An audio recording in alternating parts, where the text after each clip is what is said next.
and listening session. We wanted to try to check two boxes with our event this afternoon. One, have an opportunity to share with you a funding opportunity that the county is making available for the community, and then hear back from you after you hear more about kind of what the foundation looks like and kind of what our history in this process looks like, of any challenges or obstacles you all might foresee that we should be thinking about before we actually release the RFP. So we want to hear back from you guys before we finalize what the plan is. I don't know how much of that we can impact this year, but this is something that's going to recur in the future. So our goal is to kind of see what we can adapt this year and then build some more into our process as we move forward. I'm Denise Foreman, Assistant County Manager with Wake County. I have the privilege of reviewing this process for the first time, and appreciate you all being involved, the folks that we have online. We have folks in the room, so thank you all for participating and being part of this today, and for your interest in trying to help solve and address some unmet needs in our community, and hopefully we'll have opportunities to partner on those moving forward.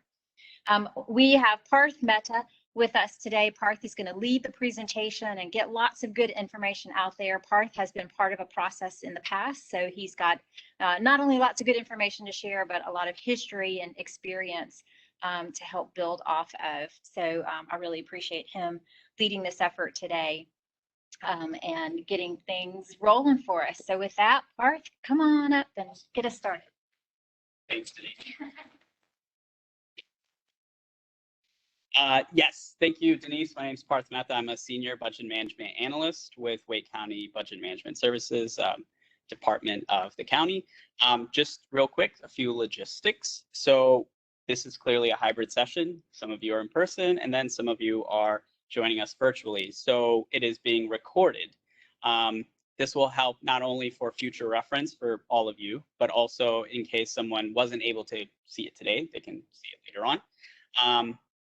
The second thing is, I was going to say sit in the middle, so thank you so much. This is because I'm recording, and I wanted to make sure that I gave the attention appropriately. There is some bottled water in the back row and some snacks as well. So thank you, Denise, for bringing that. And of course, hand sanitizer, maybe some masks in the very, very back too, in case anyone needs that. The next thing I wanted to share is that since this is hybrid and it's being recorded, asking questions can be a little bit challenging. So to make that easy, we're going to just take questions at the end. We will be repeating any and all questions that come to us virtually, so you all in person can hear it. And likewise, any questions that you ask, we will repeat them so everyone virtually can hear it as well. There are index cards that Denise is passing around right now. We do want you to, as you have questions, jot them down. Don't forget them. As Denise mentioned, this is a not only educational session, but it's listening for you and us. We really want to hear your feedback on how we can maybe tweak things as part of this process. So please write them down and then bring them to us at the end of this conversation. And also, I think we'll try to collect these cards. So I have poor handwriting. Don't do what I do. So I guess write legibly. The last thing I will share is that after I'm done with the presentation, there will be just that conversation of Q&A, and we might sort of write up some takeaways up on the whiteboard, so we kind of have some steps to take forward, to take after this. So, any questions at this point related to logistics? All right. I also forgot to mention, you might hear a voice coming through the speakers. That is Ben Canada. He is in the county manager's office. He is graciously helping us manage this entire virtual hybrid situation, as well as Tim there in the back. So thank you, Ben, and we are good to go on the slides. You all will hear me say next slide often, so that is Ben doing the magic in the background.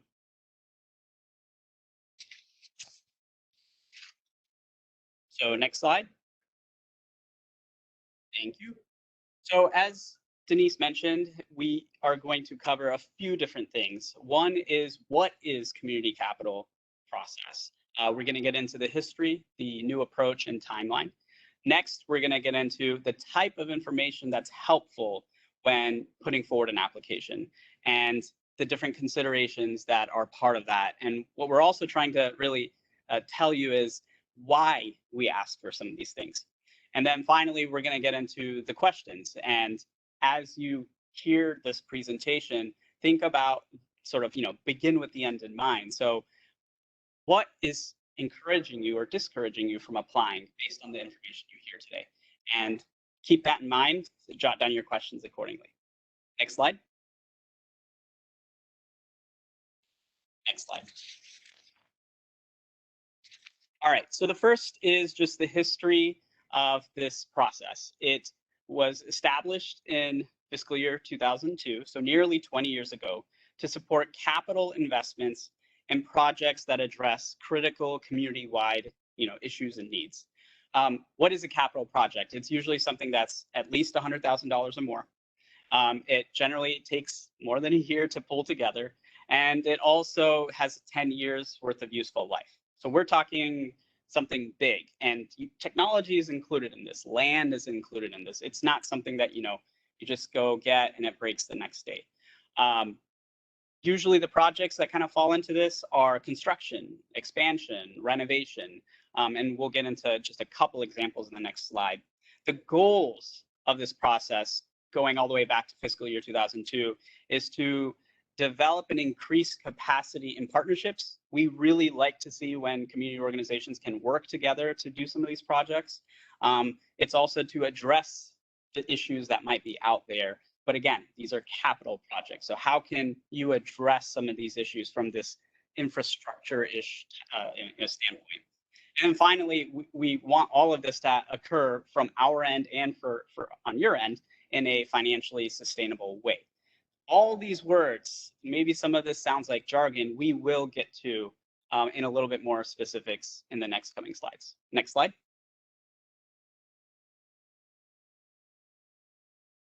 Prior to this year, the process was a 4-year cycle. Every 4 years, we would do this process. So when I started with the county in 2017, we were embarking on the fiscal year 18 community capital process. And here we are in fiscal year 22. The funds range from, meaning the projects that were funded range from anywhere from 128,000 on the low end up to 1.75 million. And depending on the year, meaning the cycle, the rules and how the RFP is written up can vary. So that's why you have this broad range. Also, another reason, probably a bigger reason why you have this broad range is the type of project. If you're looking at a new facility, then that might be something that's much larger and requires a lot more funding.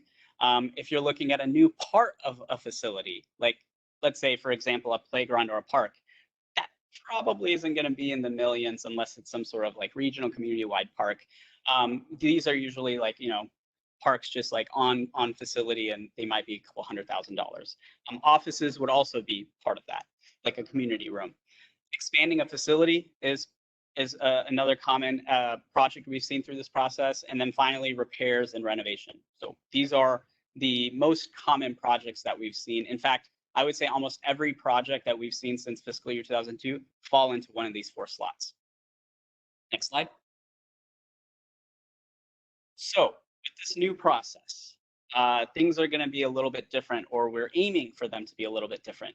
One is that there's going to be more funding available. That number is still to be determined, but we do think that there will be more funding available for this cycle. Second, we are looking to shorten the cycle. Instead of having a 4-year cycle, we're looking to have a 2-year cycle, but that is still something that we're massaging. We're still kind of working that out. Point is, there's going to be more money and it's going to happen more frequently. And the main reason why is there's a lot of needs. And we are looking to you to help us address some of those needs. The other part of this process is we've never had an education session like this. We haven't necessarily kind of spelled out the types of information that we're looking for and gone into the detail that we hope to get into today. And then finally, we are also we're looking to understand the barriers in applying. Why aren't you applying? Why can't you apply? Is it a timing thing? What is it? And so that's something that we hope to hear from you, by the end of this presentation. And then finally, sometimes we have finalists that are only giving presentations. We're looking to hear from every single organization, whether it's a good application or not. we want to hear from you by the end of this process. And what I mean by that is if you apply, we would want to see your presentation. It's not if you don't apply. Next slide. The new timeline is that we're right here in July with the community organizational educational session. This was presented to our board in June. It's been kind of an ongoing, evolving conversation over the last maybe year or so. In August, we do expect to release an RFP, and there would be a pre-submittal meeting after it's released. A pre-submittal meeting is different from this meeting. Here, me and Denise are here. We can answer questions. You know, we might be able to give maybe some more subjective feedback, perhaps, in this setting. But when it comes to the pre-submittal meeting, it's much more closed door. We are more so collecting questions. We as a team might think about how we respond to them and then send them out to everyone. The idea is that we keep everyone on the same level playing field because the application process has already begun. The RFP has already been released. So why I stress that is this is the best time for you to ask any and all questions of why and how, because it's a little bit more limited once we get into that application review process. And really, you know, that's just to prevent the kind of conflict of interest, et cetera. And then finally, by October, we expect application submissions, a review by the committee, and presentations from the organizations that I just mentioned a little while back. And finally, in November, we hope to make a recommendation to the board. Next slide.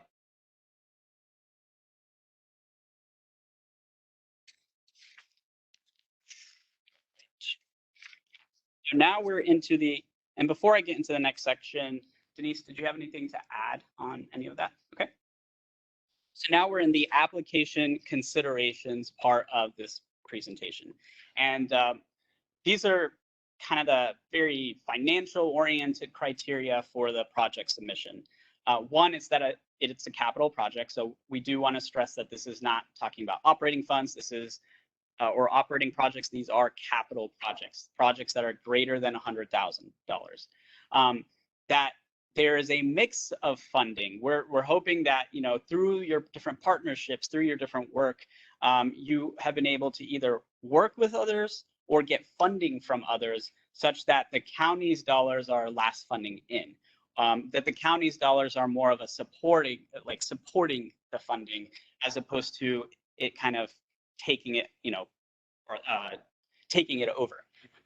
And then providing an annual operating plan in detail. This is really just getting at, hey, we're helping with the capital side of things. At the end of the day, you'll still have to operate and you'll still have to come up with the funding to operate. And, you know, the intent of this whole process is not that the county comes in and then also helps with the operating. And then finally, relying on county funding for no more than 40% of the project.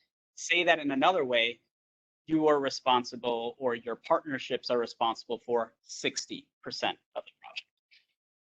Next slide. That's kind of a very baseline of, you know, what it takes to even apply. But how do you put forward a really strong application? How do you ensure that when the committee is reviewing it, it's very clear to us why these funds are being requested? The first one, I feel like I've already kind of gone over with that last slide, demonstrating a need for county capital investment. You know, why do you need it? Why is it that you need $100,000 versus $1 million or anything between? The second one is providing a comprehensive analysis of an unmet need facing the countywide community and providing a scope of impact.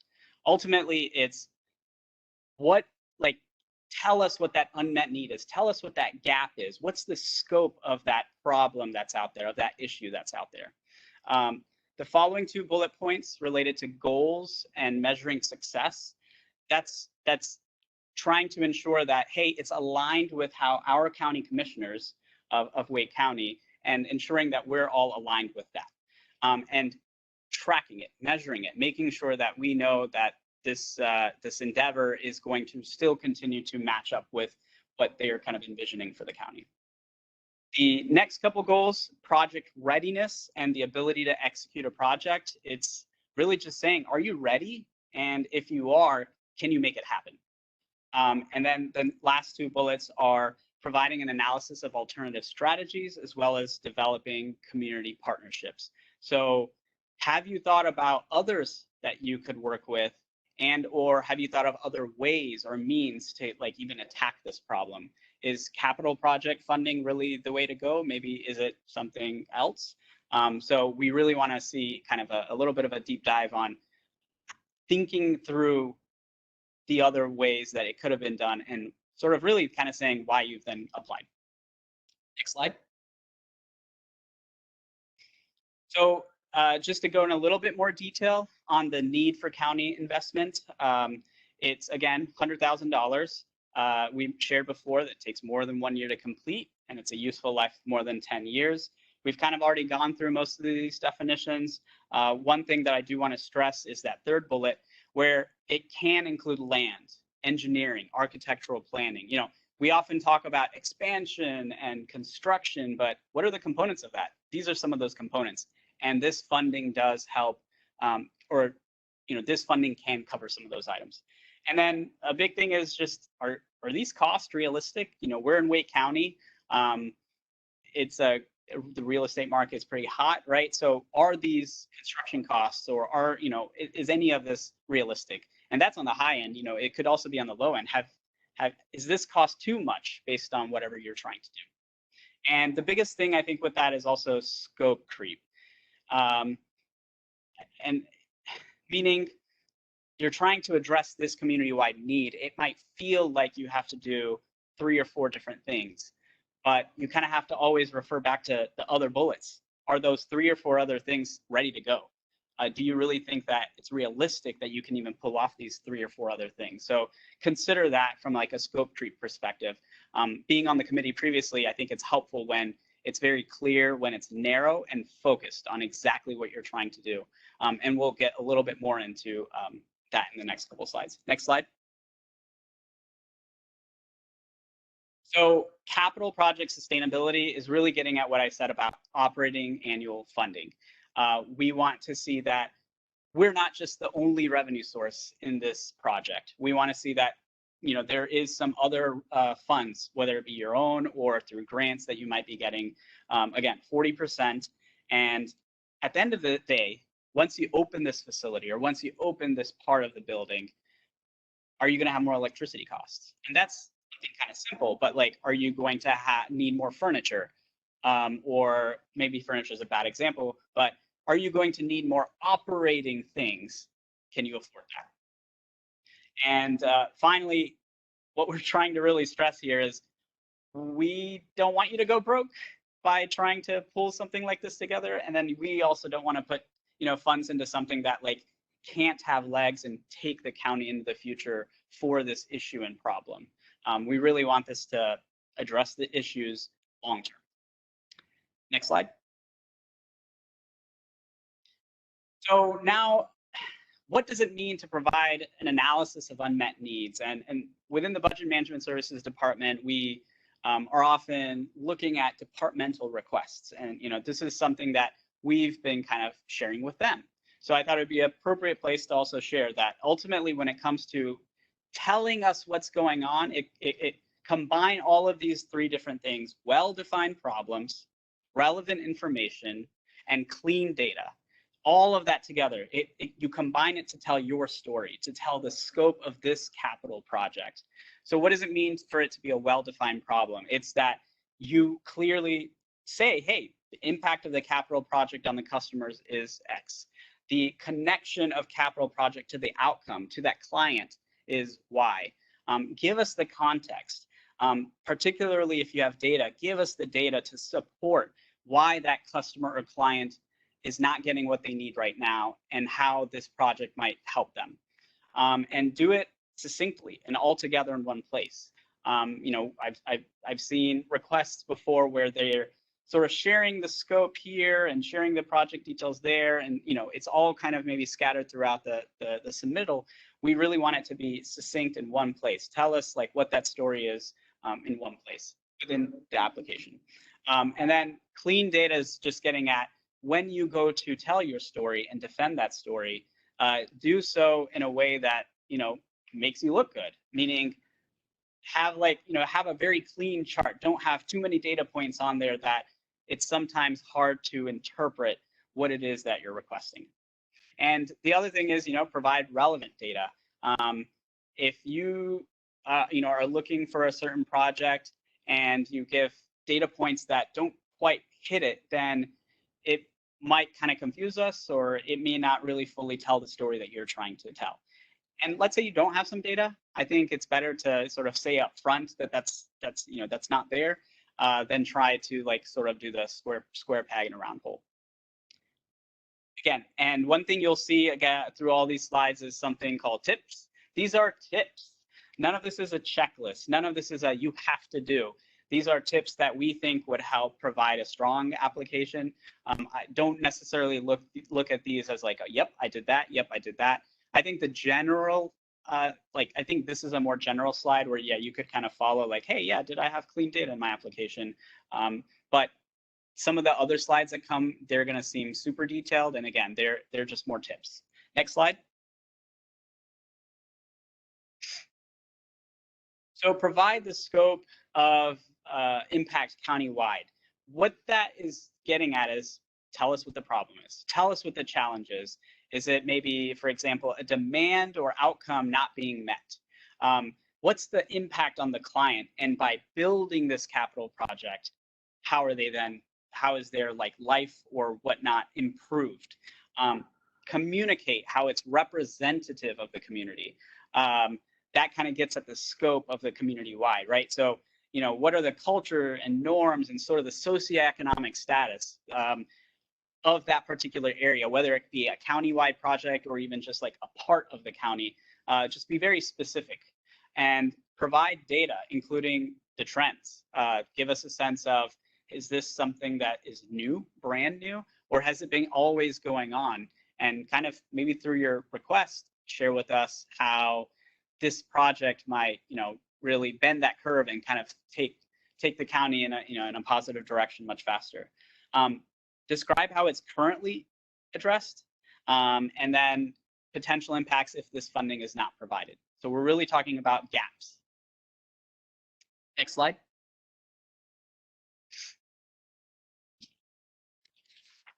All right, so this is demonstrating a clear link to board goals. Earlier I mentioned how, being aligned with the Wake County board goals.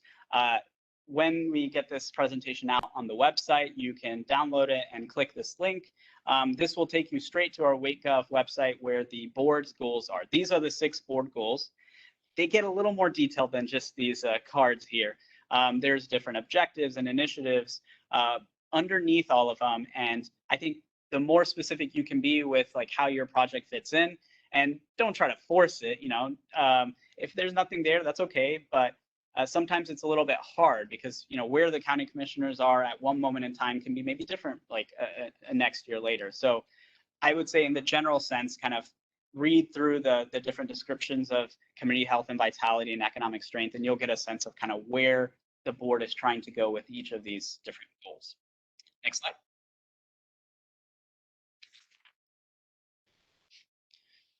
When we talk about tracking and measuring success, it's like, okay, hey, I know what the goals are of the county and what the goals are of our, of the board. And then you take your kind of goals for your different organization. How is it that you're measuring it? How is it that you're kind of proving it out? And it's important to sort of just put something out there. So one thing is you could conduct some research and benchmarking best practices, which means just, are there organizations like yours elsewhere that do similar work, and you kind of get a sense of how they do it? So that's why you're putting forward this project. They did it, so maybe we can do it. Be clear when setting your goals and expectations and measures, and consider every stage. And really what this is getting at is short, medium, long term, because that can be drastically different. And with this being a capital project process, we're really looking for ultimately the long-term goals, but we understand how you may not see it right away. So what are the things that we may see short-term? What are the things we may see medium-term? And basically spell that out. Identify the target population, the customers and the beneficiaries, And maybe one way you could do it is by carrying out surveys, conducting interviews, focus groups. This can be a quantitative approach, qualitative approach. The main thing is like, be able to track this information that, you're trying to tackle. And use visuals, tables, and infographics to share these different projections. So earlier I shared, about, putting a chart in the application. Just, yeah, absolutely. Visuals really help. They always say those visuals tell like 1,000 words. So yeah, do that. Make it kind of easy on us and also tell your story in that way. Next slide.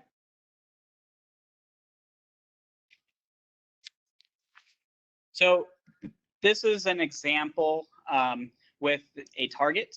Let's say the target is 90%, and the metrics are from FY12 out to FY20. So you can see how very clearly we know what the target is. It's green.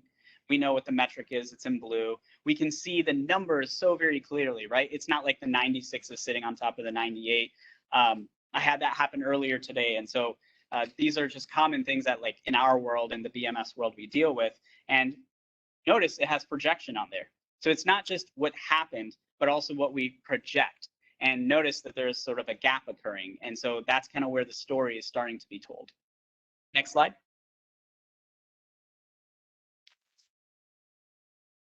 And where I was, this is kind of another way to look at it. Let's say an outcome is to assist clients to obtain their benefits as quickly as possible. You could have a measure that says average wait time for an appointment with the staff. It's 3 business days, and the target is to be less than 5. Great, we're doing awesome. Notice, though, how all those are in gray text, and then that 78% is in red. Well, that's on purpose, because the goal is 95%, but the 78 is well low of that. So to kind of bring this all full circle, and this is a totally made up example, let's say you had clients and there was a certain percentage or target that you were trying to meet, and the space in which you were serving these clients was too small, right? Maybe you could provide some of these performance measures or provide some of this data to say, hey, if we expand the facility, we might be able to get that 78 up to 90 or 95 or 100, or maybe we'll be able to take 500 applications per year instead of just 291. So that's kind of where we're really seeking here. Next slide, please.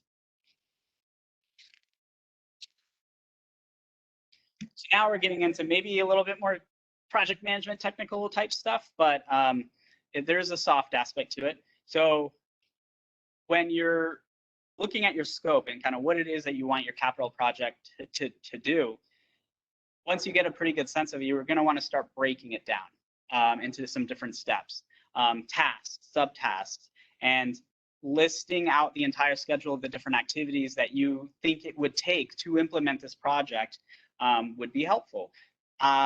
Maybe you've already started working with a construction company or a project manager.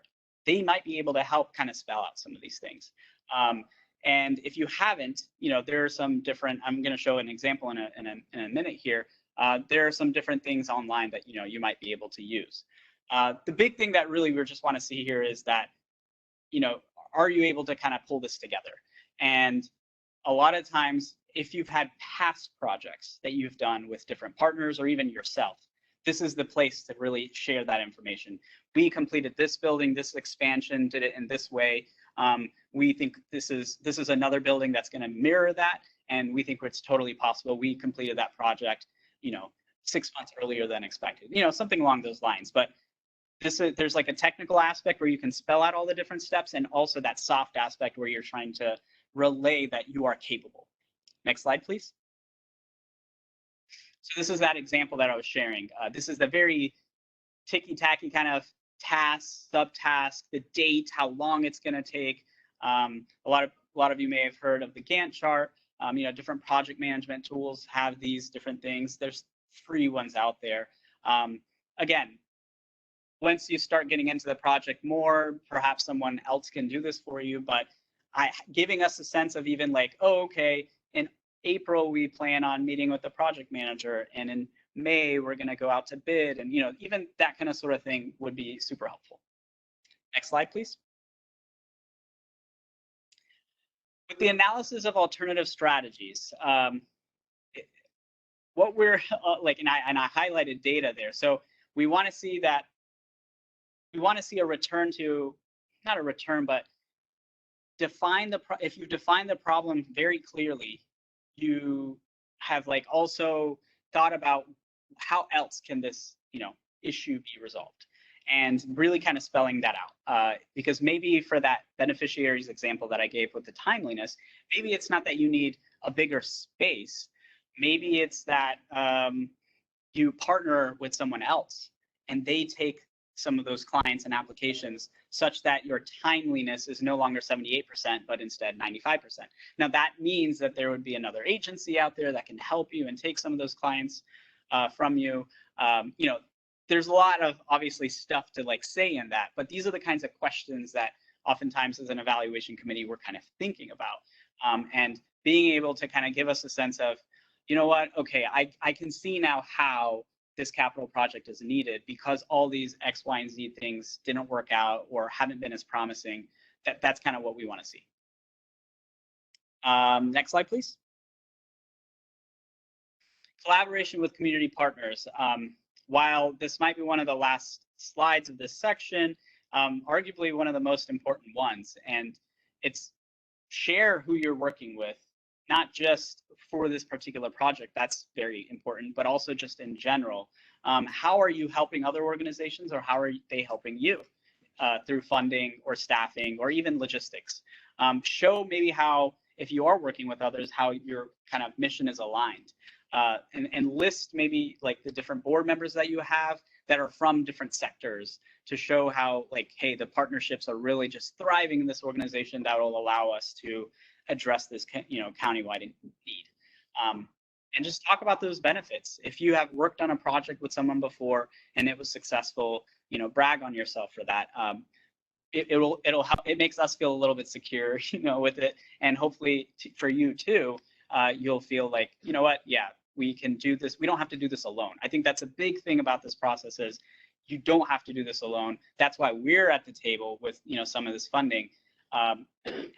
What more can you do as far as, these other partnerships? Next slide. And one, I guess, I think I'll let, I'll pass it on to Denise then for questions.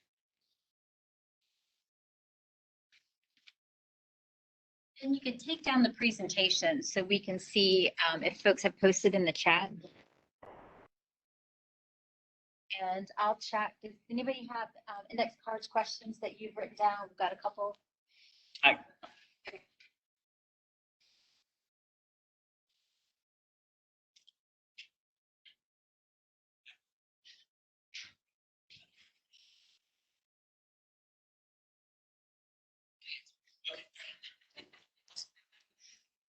I'll keep on collecting. So you can raise your hand and I can pick up.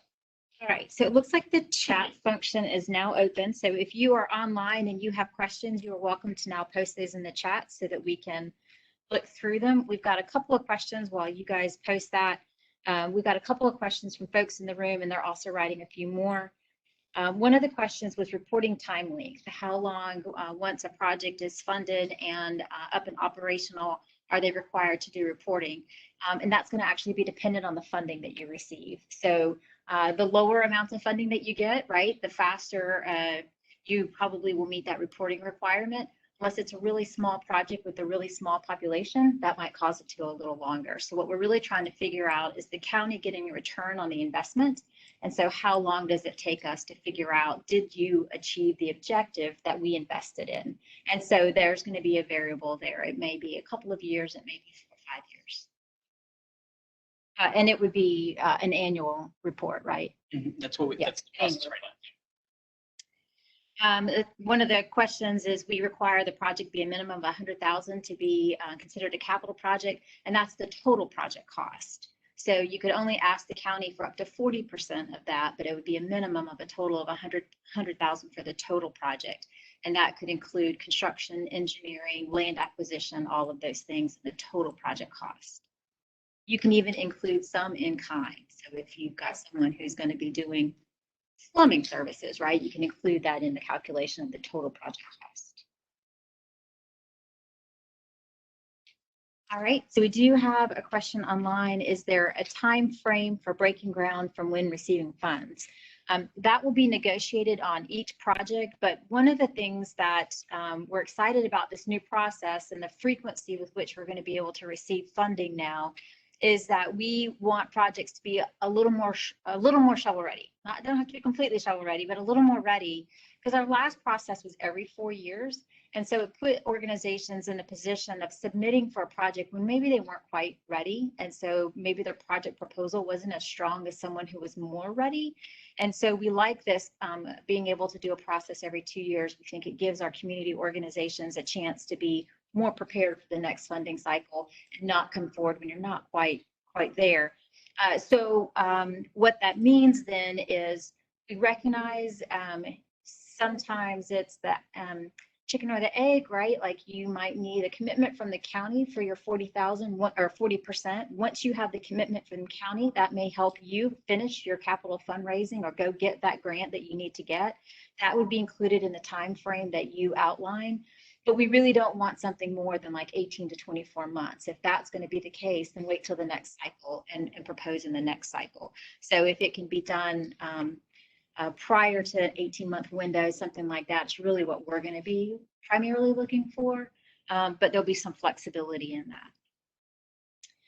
that. Will there be a presentation template? We don't do a presentation template. In the RFP, it does spell out each of the categories that we want you to address, and we prefer it to be in that order, both your proposal and your presentation. So you don't have to follow our template, but we will provide an outline, if you will, and you just go through the outline as what's in the proposal itself.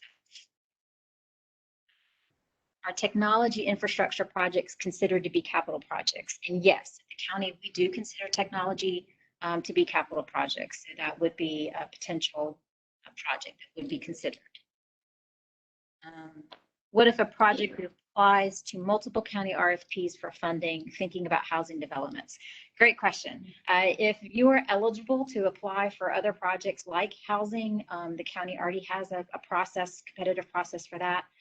Like our parks and open space, if you can qualify for that, you don't qualify for these funds. You wouldn't qualify. So that would be a completely separate process. So that's one thing that we don't have clearly defined in the RFP. We have more funding processes perhaps than what we've had in the past, and that's a wonderful thing, but it does make it a little confusing probably for the community of what can I apply for and what can I not. But this would not be able to be duplicative of another funding process you could apply for with the county. So good question. Okay. And Denise, there are other questions that were submitted to the host, and I'm happy to read those when you're ready. Okay, go ahead, Ben. All right, let's see. If it's a new facility, is there a date required for breaking ground? Or in other words, does money have to be drawn down by a certain time after receiving or being awarded the funds? Yeah, we'll negotiate that. So we do want to see, again, like I said earlier, we do want to see projects moving forward at a pace that gets the outcome delivered. Again, if not, wait 2 years. But we also recognize there is some uncertainty at the point that you're putting together a proposal. You are not 100% fully funded. And so at the point that you're putting together a proposal, we recognize we'll have to be somewhat flexible. So there is not going to be a hard and fast date for all proposals. But we will, if awarded funding, you will enter into a funding agreement with the county, and we would have specific dates and deliverables that you would be expected to meet to continue to be eligible to receive your funds. So if you outline in your proposal that you think you can hit a certain mark in 12 months and you don't hit that mark in 12 months, we're going to want to understand why. What was the challenge? Why didn't you hit it? Is that something we can live with and modify the agreement? Or is that something that you're no longer compliant with what we've asked you to be compliant with, or what you told us you could be compliant with, and so therefore it wouldn't work. So that's kind of how we're handling that. We want to be flexible. We recognize that's important to the community organizations to not be too rigid, but at the same time, we are going through this 2-year process for the purposes of giving folks more of a heads up and more flexibility to apply later when perhaps they're more ready. Next question, Ben. Can the capital project address a countywide need in a specific region of the county? It sure can. Yes, absolutely. The data that Parth talked about could help tell why that's important to target a certain area rather than have a countywide approach for that particular problems. I think part of the story and part of what will make your proposal compelling is make that make sense to us of why this isn't a countywide solution, why this is targeted to a specific region. But absolutely, that's still a county problem, even if it is addressing a limited region of the county. Let's take the next one here, one of the folks in the room. If we are headquartered in Wake County, but need outside of Wake, but the needs are outside of Wake, does that qualify? It does not. The capital project needs to be an investment that's in Wake County. So even if you're headquartered here, you got a project in Johnston County that helps you support the mission of the headquarters of what's happening in Wake. Unfortunately, if that investment is in Johnston, it would not qualify.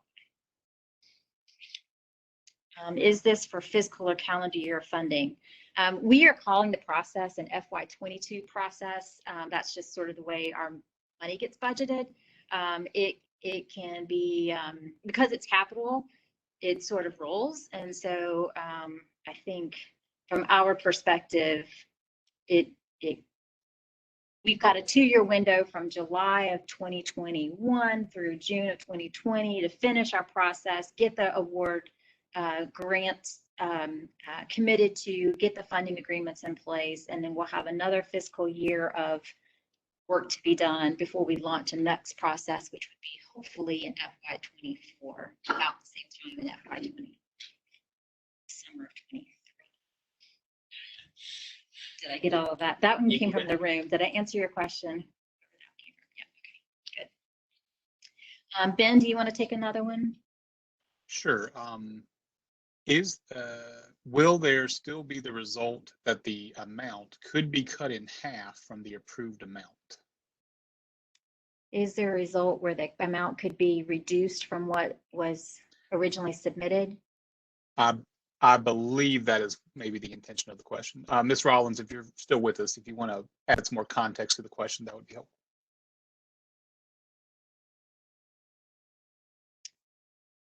Okay, I don't hear Ms. Rollins. What I think I interpret the question to mean is if you, for example, submit a request for $1 million, are you going to get $1 million or zero? You could be recommended for something less than $1 million. So we only have a finite amount of money. We have a lot of interest. Don't know what that will translate to in proposals, but we do have a lot of interest. It's been 4 years since we've done this, so there's a lot of unmet need. And so it is possible that we will, one, have more need than we have funding. And so we may seek to reduce what we commit to your project so that we can support more projects. Or it may be that what you submitted, you know, as Parth said, if you've got 2 needs that you're trying to address with one project, we may feel compelled that we just want to address this one component, not both components. And so we may only kind of invest in a building expansion, but we might not invest in the playground to help the youth who are there while their parents are being served, right? So so that is a scenario that could definitely happen. Yeah, it wouldn't necessarily be zero or a full funding. There could be a negotiation in between, and we would negotiate that before we make a recommendation to the county commissioners. Another question in the chat: if a project is already under construction, but these funds can help with a specific capital item that we can demonstrate a need for, and we wouldn't be able to include without this funding, would that be eligible? And I think the answer is yes, right? So we're still making these things up a little bit, but I think the difference is the but for. So if your project, if there's a way that you can demonstrate, you've started the project, with access to these funds, we would enhance the project to be able to meet this need. The difficulty for you is to demonstrate that it was not part of your funded plan. right? Because we don't want to fund a project that you've already got funding for and it just reduces your burden. That's really not what this is about. It's really trying to move the needle on a project that can't quite finish without these dollars. So we really need a but for. But the question then specifically says, if there's something we can add that we think really benefits or takes this effort to the next level, allows us to do bigger meeting space, allows us to have more capacity for services. Yes, and that is definitely something we would want to consider. I think the burden especially then becomes, how can you demonstrate the difference between what you actually have funded as your go forward project and what the additional is. But yes, I think that would be something we would be willing to consider.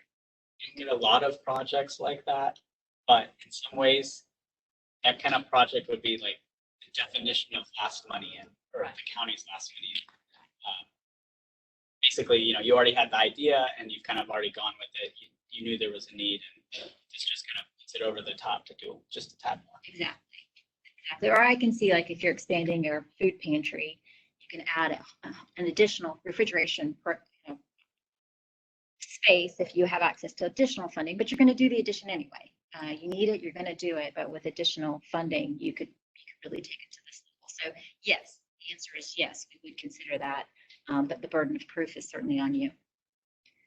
The next question is, how does a multi-year grant work as a match? Example, we have $10,000 per year for 10 years from a partner. Can it be used as a 10,000 match or a 100,000 match? The commitment would be the total. So if you, in this case, they have a commitment of $100,000. However long it takes them to receive it, the commitment is for $100,000. If that is $100,000 of a $200,000 project, you all are going to get that $100,000 from that partner. And so that is the number you submit, no matter how long it takes you to receive those funds, as long as you can handle the cash flow to get your project done, right? So if it takes 10 years to get that $100,000 and you've got to pay that loan to get your construction project up and going, we're open for that, but you've got to demonstrate that you can actually make the cash flow to get the project complete, right? We're open to that. And we recognize with fundraising that's often the case. You guys need to give folks more time to honor their commitments, and then you have to balance out what you get from loans. And I'll say part of this process is reviewing your financial reports, looking at your audit reports. So if we, I'm making this up, but we see that you are getting, let's say, some grant, $100,000 every year for the last couple of years, and it's been funding whatever is going on in your budget, and that, hey, now you're expecting that to cover part of this capital project. That might be okay, assuming that, I guess the grantee is all good with that and you have consciously changed how you want to use that 100K. But otherwise, it could be double dipping and you really don't have that 100K for this capital project. So we're trying to review those things and just tell it all up front. It's just easier that way.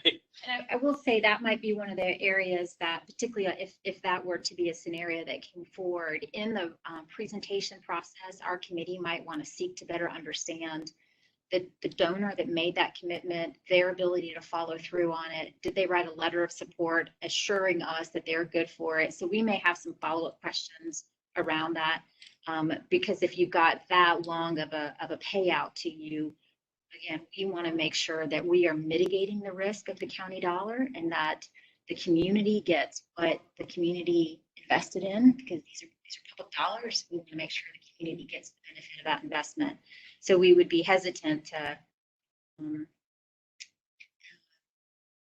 invest in one where we're not sure the money's going to come in, but the more assurances that you can provide, particularly in a situation like that, is going to make us more comfortable. So it doesn't mean a no, it just means that you are going to have a burden of proof to demonstrate that 10-year partnership. That brings me to one of the things that we've heard that kind of prompted this educational session, is that it's hard putting all this information together, particularly for some of our nonprofits that might be smaller, or they do this with a lot of volunteers.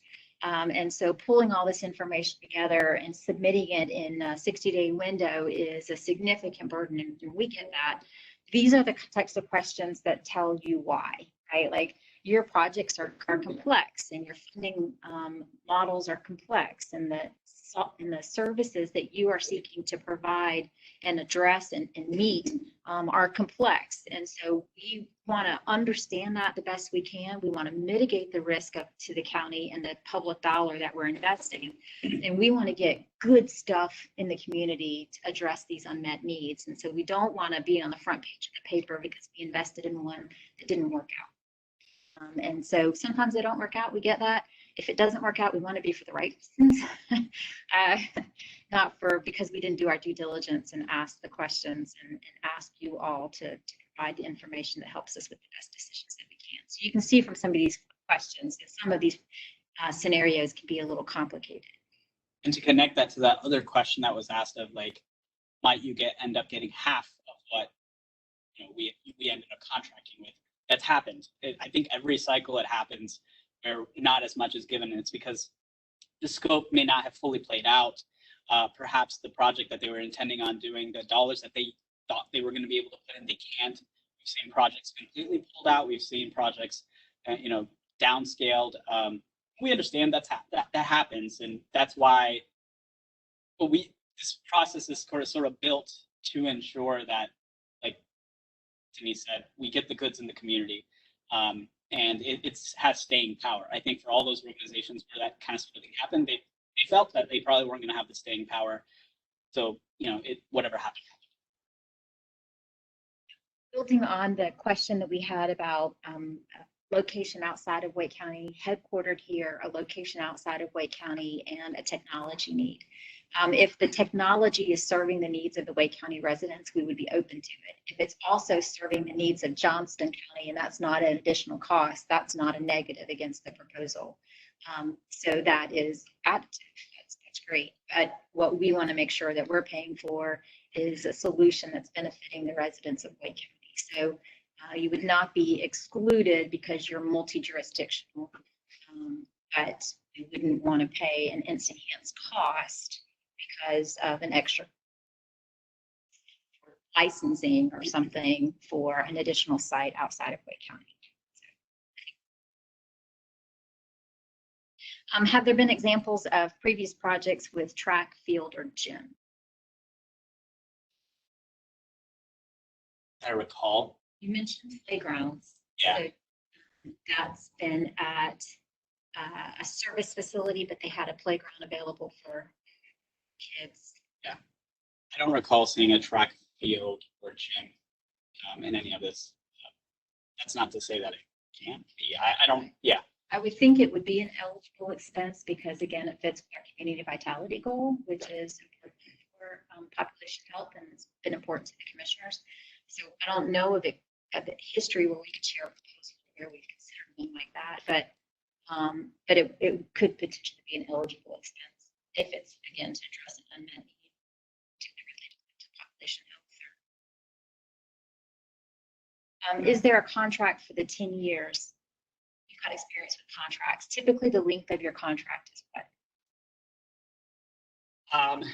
There's the schedule for when payments occur. I think the scheduled payments. Oh, sorry. The scheduled payments tend to be, because it's been a 4-year cycle, usually maybe no more than 4 years.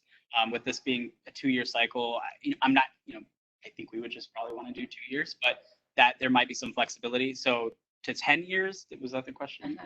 I don't think so, not 10 years. In terms of the reporting afterwards, because we do seek to understand, okay, you got the funding, is it still like out there? Yes, depending on the size and scale of the project, we do look for some reports thereafter, but it's never really been that I recall or have seen more than like 3, 4, 5 years. So if you got funding for 3 years and then we saw the reporting for 4 or 5 years, that still doesn't add up to 10. In the past, no, it's not good to answer your question. Ben, do you have additional questions for us? Yes, I believe a few. If funds are awarded, how long do you have to spend them? Do you have to spend them? I think that relates back to Parth's question he just responded to. Because this is a 2-year cycle, we would probably set an end date for all projects to be complete with something like a 3-year time frame as a maximum. Again, we can negotiate that project by project depending on the complexity of the project. If it's a shorter term project, obviously we want to help make sure that that project stays moving, and we're going to have deliverable dates that expect you to keep it on a timeline. If it takes 4 years to get it done, that doesn't mean you couldn't apply. It just may mean that it's a larger project, and it would just take more time to actually get it done. You could still submit that as a proposal. And let's see, next, what is the timeline for making a decision on funded projects, and how long will it take for the funds to be dispersed? Okay, so we are planning to make recommendations to the Board of Commissioners in November. The board would typically then take about a month to finalize what their decision is going to be. Some of that depends on how close we are to the funding, right? So if we have to reduce funding, or if there are good projects that were qualified but we didn't have enough money to fund, that makes their decision making perhaps a little longer and a little harder for them. So I think some of that will be dependent, but our goal, the reason we set the process up the way we did, is to get a decision by the Board of Commissioners by December of this year. So that then means they would vote in a public meeting on the projects and the amounts. And then once that is voted on, then staff would begin working with the organizations to get funding agreements in place. And again, those funding agreements will set the specific terms of the amounts of funding, when you will receive it, and then what the deliverables are and what the reporting requirements would be. So that's where we may get into some negotiable components, particularly about the reimbursement. We like to start this as a reimbursement base. We want you to spend the money and then reimburse. You know, for nonprofit partners, that's not always super realistic. And so it may be that we stagger payments so that you all can make progress, we can see that progress, and then provide additional funding. So we can be somewhat flexible on that, but we won't provide you the money up front and then just let you guys go do that. That's just not the way our funding works. So all that to say, we may see payments for a particular project. Again, if it's a smaller project, it might be a shorter window. If a larger project, a larger financial commitment, we might see payments over a several-year period. And did I answer the question? I think I got all the pieces to it. I believe so. Next one, can prior capital grant fundees apply in this cycle? They can. We don't have anything that excludes a prior recipient from being awarded funding. I think that is something that the commissioners should certainly take into consideration, is wanting to make sure that we are spreading opportunity across organizations and not limiting our distributions to the ones that have received funding in the past. But I think their primary goal is to make sure we're addressing unmet needs. And so if an organization has been successful in the past, they are still trudging forward, expanding their mission, doing the things that the commissioners want done, you would not be precluded from requesting funding as long as it's a new project. So don't come back and ask for money for an old project, as long as it's a new project, new capital need that you haven't had in the past. Other questions? To be respectful of your time, it's 4:30. We also wanted to spend some time talking about barriers. And so understand from you all, now that we talked about what kind of it looks like, lots and lots of detail for you guys to kind of have this picture, what are some of the barriers that might prevent your organization for submitting a full proposal, that might limit your ability to address the need that you want addressed based on the way we've described this. If you want to speak on behalf of a different organization, that's fine. Just kidding. I don't. But what might be some of the barriers? We got a note from someone in the room. One of the things that's going to be difficult to wrestle with in this environment are your estimated capital construction costs, right? So lumber's up, lumber's down, lumber's up, labor is up, labor's down. You can't even get labor. And so trying to really come up with a realistic estimate in the time frame that we're asking for may be a barrier and a challenge because your prices may have gone up far more than what you thought 6 months ago when you started putting this plan together, or a year ago when you started putting this plan together.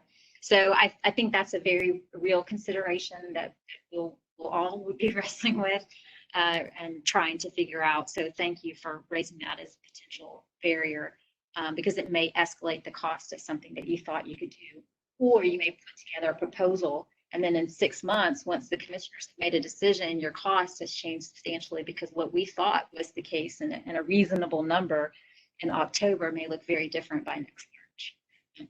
So that's going to go down a little bit, but I'm not going to bet on that. So, other barriers or other thoughts regarding some of the approach that we're taking. 60 days is the window that we think feels reasonable to pull this information together. Once you get the RFP, the actual content of the RFP, 60 days feel about right for you all to pull this together. One of the other things that we have wondered about is technical assistance. As the evaluators, it doesn't feel right for us to provide technical assistance, but we've reached out to United Way and some other foundations to see what they may be able to offer for nonprofits or smaller organizations that are really trying to put together the comprehensive 10-year outlook on your operating budget, given that you're doing fundraising and you can't necessarily charge for services and things like that sometimes. So really putting together a thoughtful and meaningful operating budget may be particularly challenging, or some of the data that Parth said really helps us understand your story. It may be helpful to pull in some folks to do technical assistance or to help partner on getting a proposal together. Is that something that would be helpful, or are you guys pretty accustomed to reaching out to other organizations and getting the assistance that you may need for grants? You guys are welcome to put that in the chat for the folks that are folks in the room. See nods, people generally okay with putting that together. Okay. So I've got someone who thought technical assistance would be helpful. Okay. So maybe following up with United Way or some of the area foundations to see what might be option that we could make available once the RFP is released, so you can see what the exact requirements, specifications would be and where you might want some assistance. Okay, thank you. Some of the other questions, I wonder how folks might feel. You mentioned it earlier, it's a lot of different things that we ask, right? It's pretty detailed. Sorry.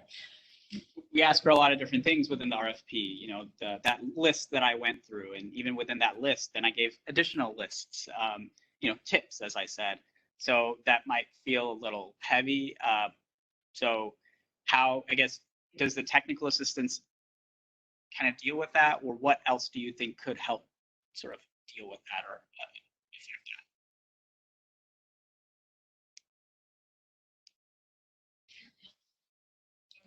Like I have one, a Q&A. Okay. Bring up financial assistance, but Yeah. it's something that if going in the right direction or. Okay. Sometimes it's vocabulary. Right. And it's not necessarily I don't know how to do it. I'm just not sure what you're asking. Your helpline or a freelance question. I know you're trying not to answer a lot of questions at the next session. But I think that Okay. So the request in the room was that perhaps we could create a helpline or a Q&A where you could submit your questions as you're working through your actual proposal.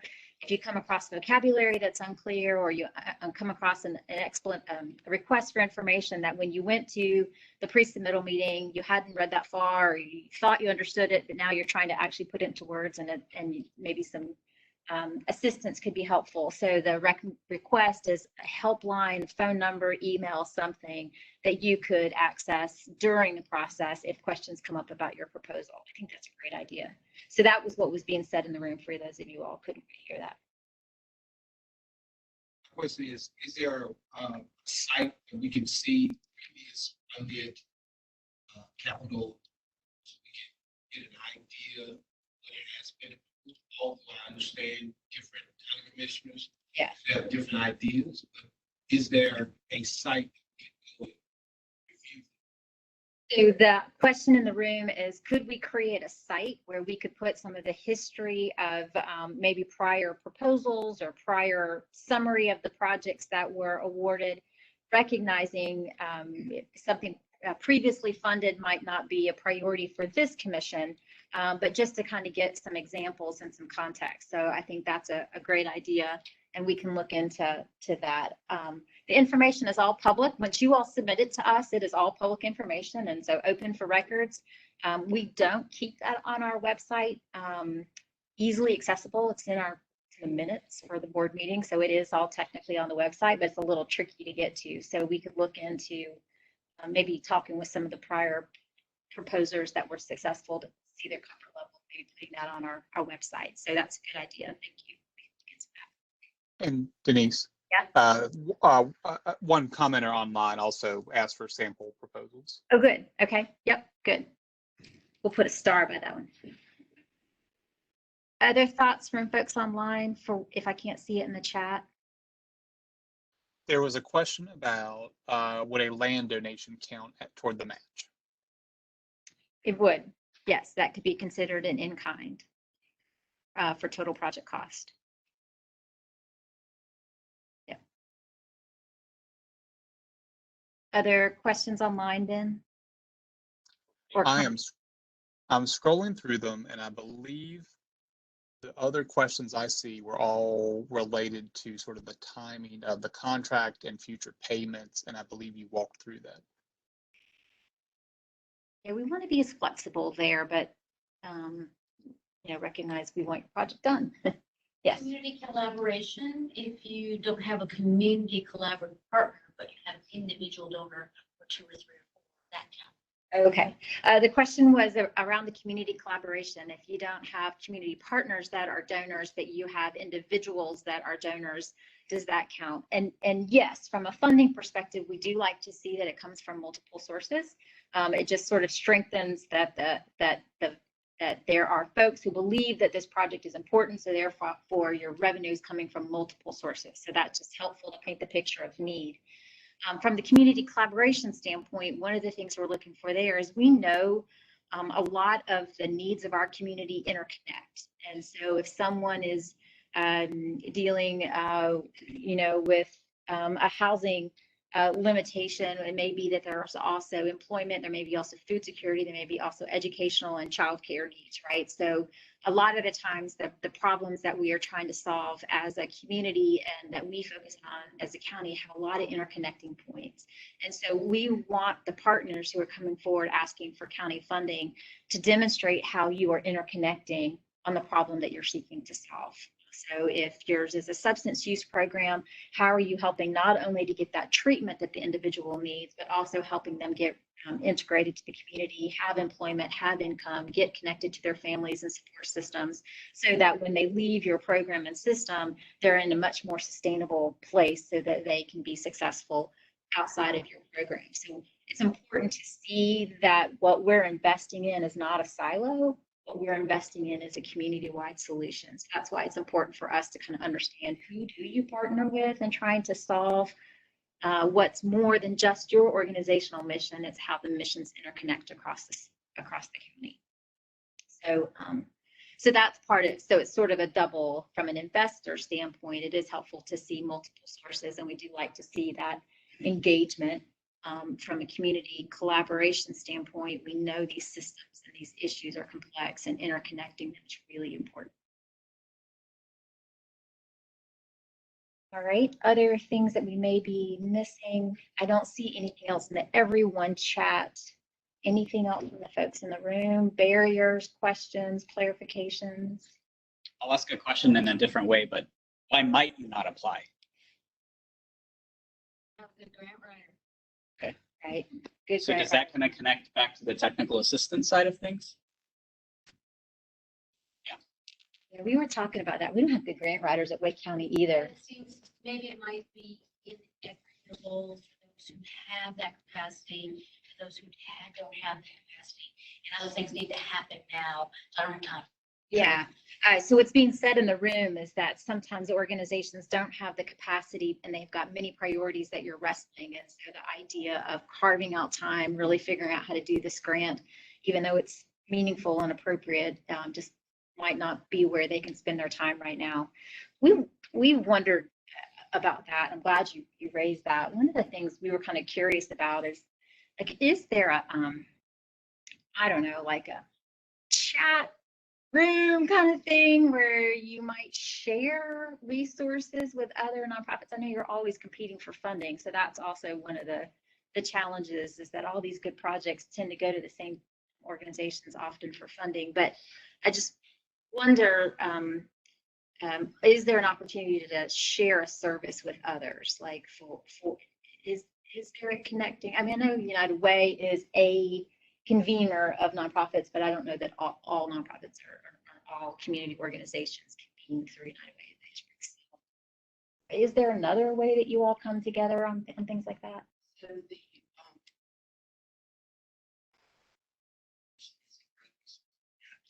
North Carolina Nonprofit Association. The North Carolina Nonprofit Association is a good resource for that, is what we said. There is some. Yeah, we've been really kind of curious about that. I was talking with a group of criminal justice partners today, and we were all lamenting there's a lot of money out there for some criminal justice solutions right now, and who's got the time and the staff and the expertise to write these grant proposals? And what a good opportunity that we're missing out on. You could fund it. I know, right? You could, as part of your project, or Yes. grant writer, so you're to write for the money. There you go. That's right. That's right. So, Got a question. somebody suggested work with universities to get students to write grant. Yeah, thank you very much. Good suggestion. In fact, that came up earlier in the meeting today. So I said we should reach out to the universities. These students love writing these things. Glad you mentioned that, because I totally forgot that was an idea earlier today. And you were not in my meeting earlier. Just thinking a lot like some others. So thank you very much. That's a great resource, and might be something that we could help do some outreach. And I don't know, we can follow up on that and see what the possibilities might be, because I know that that's a struggle for us, and I imagine that is for all organizations. A question in the back. Oh, sure. or one last one, I think with the barrier, I just thought about securing a contractor. So the fact that they are already delaying projects Right. because of our material costs. Now securing a contractor that can complete the project in the timeline has been out. Yeah, so the comment in the room is it may be that there is going to be some challenges with timelines because of the ability to secure contractors and professionals that do the work that get these capital projects done, because of the economy that we're in and the uncertainty and the demand. So you combine all those forces together, that may be a barrier for putting together the type of proposal that you would want with defined information to be able to submit in a 60-day window. And then actually execute it. That's a great thought to share. I don't know what we'll do about that one, but that's a good thought to share. Thank you. One of the comments we just got online is maybe the county can work with volunteer services and see if there are people that have the skill set and can provide the expertise to help with this. So Ann Rollins, I will follow up with you. I'm not sure what volunteer services is, but I'd be happy to find out more and see if that might be something that could be a resource that we could share with the folks that have attended today's session. Thank you. I don't see anything else in the everyone chat. Ben, do you have anything else in your chat? Someone did ask, where can they find this video later on? Oh, great. The website that you went to register for this, it's Wake County Community Capital Educational Session. I think of the search that you could pop in. We will have the presentation from today as well as the recording from today. We have considered hosting a second session. We wondered if having one after hours might be a benefit for some folks who weren't able to come during the day. So we're going to test that a little bit more and see if we should do an after hours session. It would be a repetitive. It would be the same that we did today. So you all wouldn't have to necessarily attend a second session. But we want to make sure we're reaching as many organizations as we can. So we will post this recording so folks can go back and listen to it. If you think of questions afterwards. Do you know the dog pool? Any idea? We've Tax money, what's it based on? It's based on the ABC, and so right now we're estimating about 4 million, which is twice as much as we had last time, and that was a 4-year award cycle. So we've got 4 million for a 2-year award cycle. We don't know what the next award would be. That's going to be based on what we receive from ABC. So we'll have to see what that would be. But right now we're looking at about a $4 million process. People who've never applied before have a shot. Yes, absolutely. That's the message. People who have never applied before will have a shot because we do have a larger pool than what we've had in the past. So yes, More of a shot. More of a shot. Yes, definitely. Better on. We also know that prices have gone up, right? So some of that will be offset by just sheer cost for projects. It seemed to me it was recurring before. Nope, Not this process. not this one. We set it up in a way, so it's like, hey, there's $2 million available, but then we tried to kind of do it such that it's $500K every single year, 4 years. Close to that, right? So that was maybe an additional restriction that made it a little bit harder. But I think for this process, I'm making this up. Perhaps all of these are shovel-ready projects ready to go right now. Conceivably, the 4 million could be contracted and paid out even like within the next year, once the contracts are all written out. I'd have to double check with all the policies that we're kind of pulling together for this. But yeah, that's I think a major difference with kind of what we've done in the past. If there aren't any other questions, Ben, could you pull up the very last slide for county contact?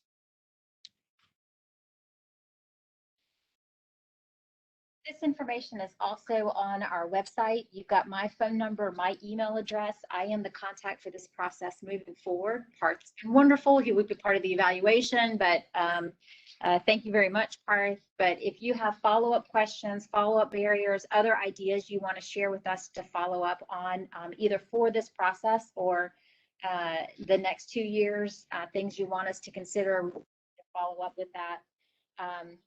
We do expect the RFP to be released the first week in August.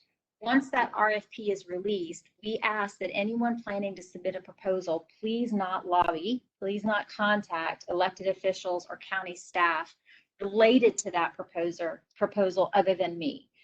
You can talk to the commissioners about other things that you're doing, but please don't talk to them about this particular proposal or county staff about this proposal. During the quiet period, which would be between the point that the RFP is released and that the recommendations are made to the commissioners. Once the recommendations are made to the commissioners, you can release your board and they can go talk to my board and they can do all the lobbying they want to do. But between that window, we ask that you don't do that. But I'm your point of contact. I'm on that website also and happy to follow up with you all in preparation for the finalization of the RFP, in preparation for the pre-submittal meeting to make that as helpful and effective as it can be. And then with some of these follow-up ideas to make sure that if there are things that we're able to follow up on, we want to make sure that that gets out to people. So with that, I think we will wrap up. Thank you very much for your time. Thank you for your feedback. We really appreciate it. We're looking forward to this. It's super exciting. We love it when our community partners address really important needs in the community and are so thankful that we have this opportunity and appreciate our commissioners making these dollars available for you all to go do good things with. So with that, thank you. Thank you. Yeah, appreciate it.